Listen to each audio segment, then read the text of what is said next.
Ystävät, Jerusalemin hattuja täältä edullisesti nyt toteaa. Näin voit kannattaa Israelia. Otto valmistaa. Halleluja. Mitäs nyt on johonkin? Evenu shalom alechem. Evenu shalom alechem. Evenu shalom, shalom, shalom alechem. Evenu shalom. Ei se kuule enää.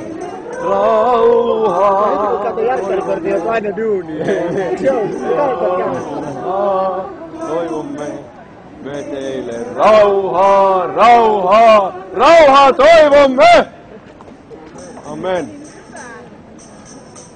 Peace for Israel!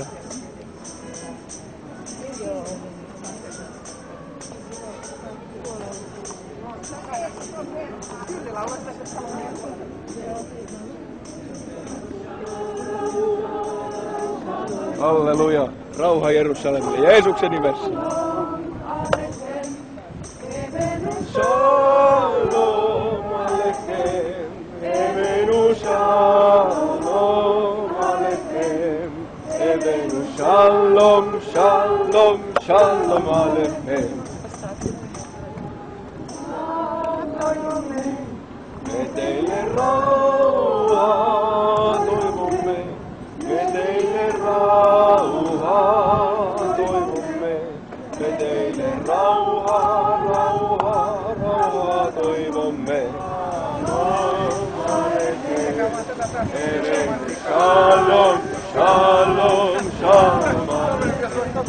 Meille kaikille rauhaa.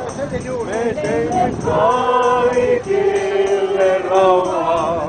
Me teille kaikille rauhaa. Me teille rauhaa, rauhaa, rauhaa toivomme.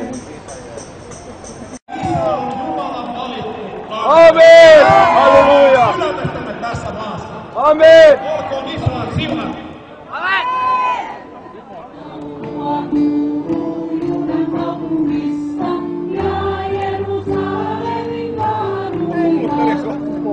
Sua kulketti. Hei, täällä on paremmat shokit, hommakkaan saa näkyy.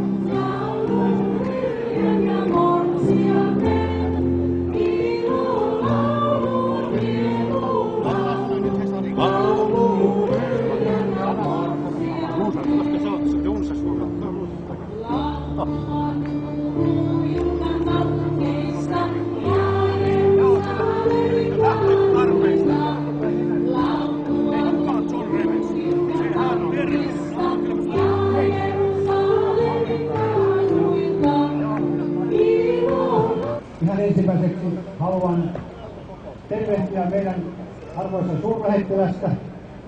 Tervetuloa myöskin mukaan tähän meidän Israel-marssimme tilaisuuteen. Hyvää aplodit! Seurakunnan edustajat, ketkä olettiin täällä, annetaan heillekin aplodit.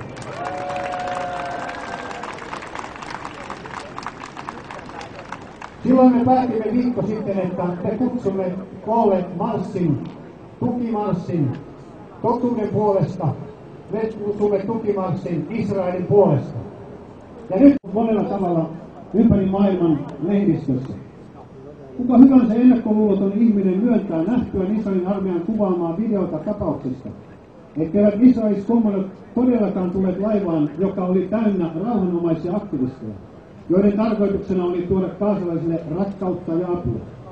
Päinvastoin matkustajien joukossa oli suuri määrä hyvin aseistautuneita taistelijoita, joiden vaikuttamana oli kieroutunut halu tuottaa ruumiinvammoja Israelin sotilaille, joita he kohtasivat matkallaan Gazaan, tai kuolla sitä yrittäessään.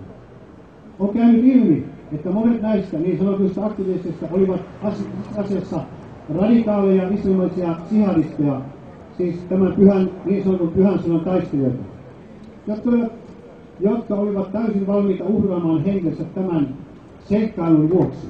Itse asiassa he jättivät perheelleen ja ystävilleen tällaisia lausuntoja, ja he lähtivät sitten, niin kuin he ajattelivat, sotimaan Israelia vastaan, odottaen todella kuolevansa ja menevänsä sitten välittömästi paratiisiin. Israelilla on laillinen oikeus pysäyttää kyseessä oleva oli laillinen oikeus pysäyttää kyseessä oleva laiva ja koko laiva. Sillä viime vuosina useilla tuollaisilla laivoilla on yritetty kuljettaa aseita Hamasille ja Hizbollahille. Monet maat ovat virallisesti luokitelleet Gazaa hallinnoivan Hamasin terroristijärjestöksi. Ja itse asiassa Egypti, Yhdysvallat, tukevat Gazan meneillään olevaa saartoa. Jälleen kerran radikaali vasemmisto lähinnä Euroopassa ja äärimuslimit ovat tulleet yhteen järjestääkseen julkisuustempun, jolla oli hyvin vähän tekemistä Gazan avun toimittamisen kanssa. Sen lisäksi, että tässä asiattomassa uhkayrityksessä kuoli ihmisiä, siihen ryhtyneiden juutalaisvastainen ideologia on paljastunut. Israel toimi oikein. Samalla tavalla toimisi mikä tahansa itseään kunnioittava demokratia puolustaakseen sivileitään ja itsenäisyyttään. Se, että länsimaiset demokratiat eivät kannattaneet kaikkiin tosiasioihin perustuvaa, harkitumpaa suhtautumista tapahtuneeseen, todistaa siis, kuinka paljon he ovat antaneet periksi radikaaleille vihan äänille omissa maissaan. Myönnytysten tekeminen näille mielipiteille johtaa tuhoon ja hitaasti, mutta varmasti, ja rapauttaa ne vapaudet, jotka me saimme erityisesti Euroopassa vuodattamalla paljon verta. Muutoksen tuulet todellakin puhaltavat, mutta jos länsi ei ole varovainen, se tulee leikkaamaan myrskyä. Gazassa olevan vastustajan kanssa, joka Teheranin ja Damaskoksen täydellä tuella häpeilemättä vaatii Israelin täydellistä tuhoa ja pyrkii aktiivisesti tuohon päämään. Tuo vastustaja häpeämättä tuntematta on ampunut viimeisten 10 vuoden aikana noin 10 000 rakettia Israelin siviiliväestön keskuuteen. On erittäin ikävää, että nykyään on suosittua nimenomaan haukkua Israelia. Israel on jätetty monella tavalla yksin. Mutta me, monituhattainen joukko, olemme täällä todistamassa sen. Israel, et ole sittenkään yksin!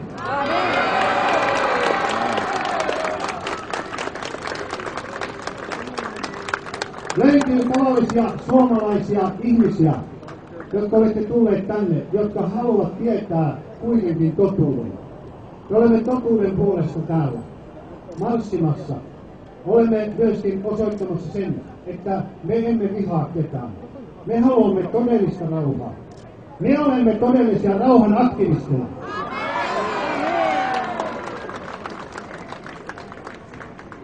Kun tiedotusvälineet puhuu saaretusta Gazasta, joka odottaa kovasti apua.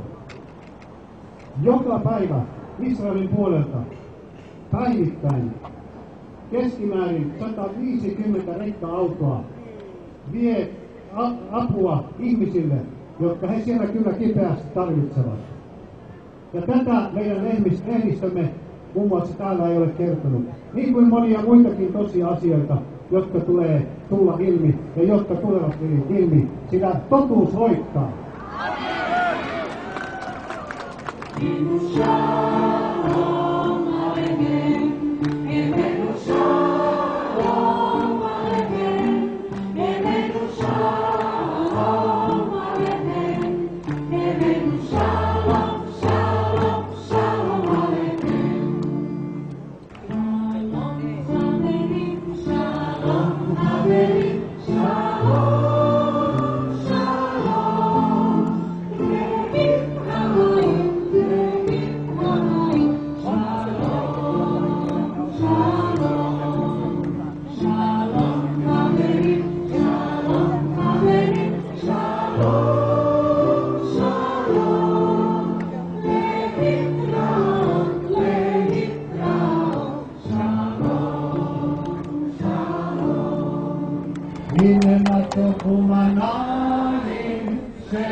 Ilme matto kumanahin, se vetahin rinnetään jahat. Inematon, sevetaan rinnetään jahat. Inematon, sevetaan rinnetään jahat. Inematon, inematon.